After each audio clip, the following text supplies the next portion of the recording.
So Dominic, I've noticed I've had a pattern of dating physically a different guy, but mentally the same guy. So what I mean by that is, not to be a brag, but I do have things going for me.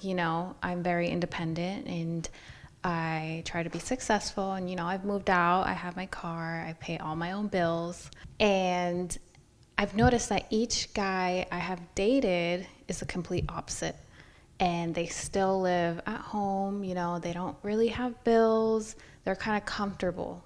Why do I attract those kind of guys? So I think that's great that you're paying your own bills at age of 24, right? You're a woman, you pay your own bills, you bought your own car, you're educated, you take care of yourself. I think that's a great thing to have. That's a great foundation. But I think currently right now, the men are not showing up in a way that we're designed to. In other words, what you've achieved is great. What you've achieved is the minimal standard for a man.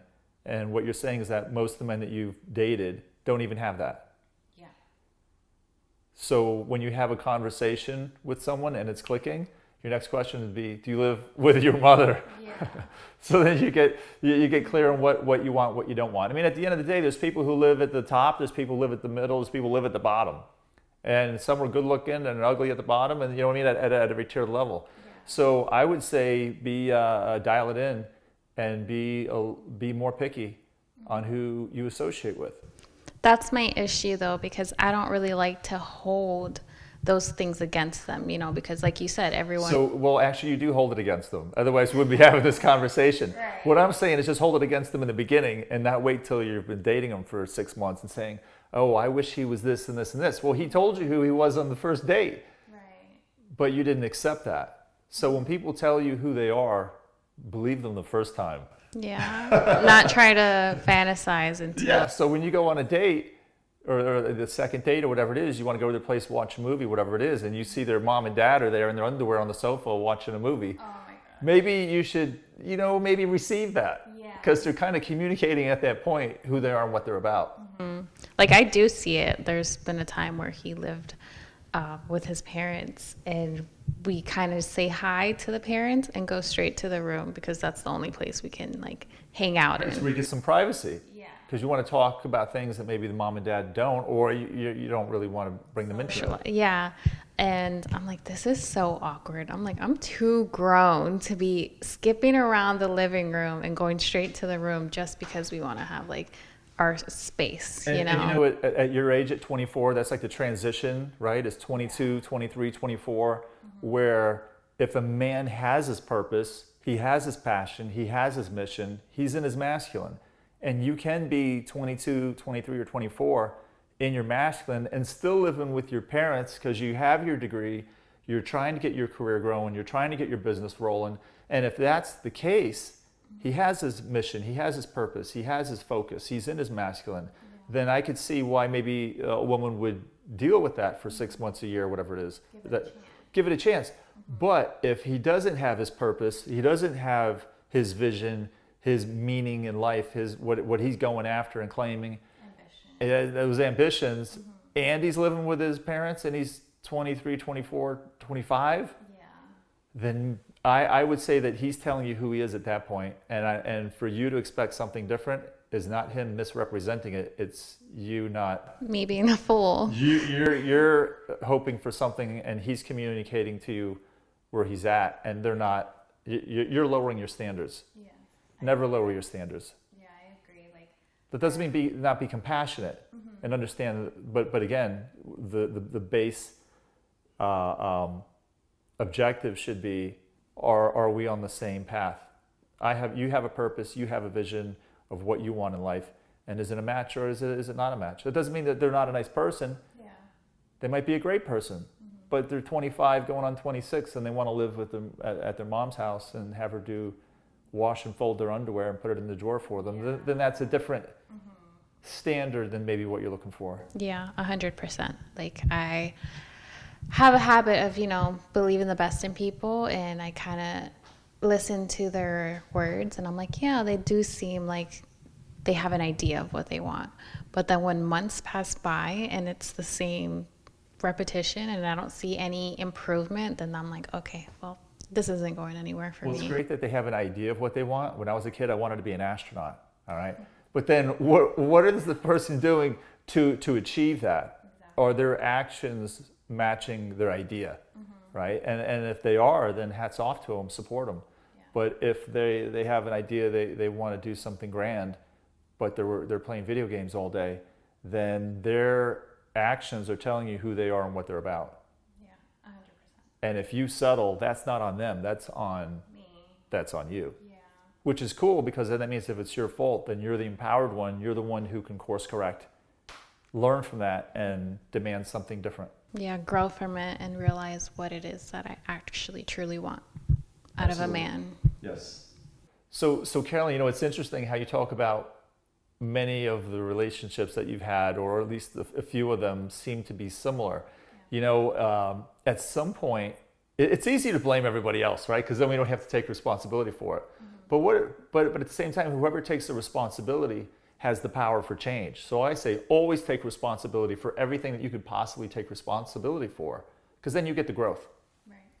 There was a woman who I knew in high school, and whenever we would go to a party, I would see her there, and she was with her boyfriend, and we knew he was a jerk because she would always tell us what a jerk he was, and how he would talk to her like garbage and call her names and belittle her and put her down.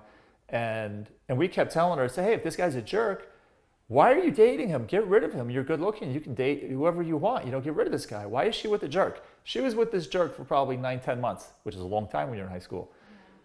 So she finally broke up with him after all of us friends were badgering her. Get rid of this guy. Why do you keep doing this? Going over his place and this, leave him alone. Mm-hmm. So she finally breaks up with him. It was probably about 2.5, 3 months later. We go to a party.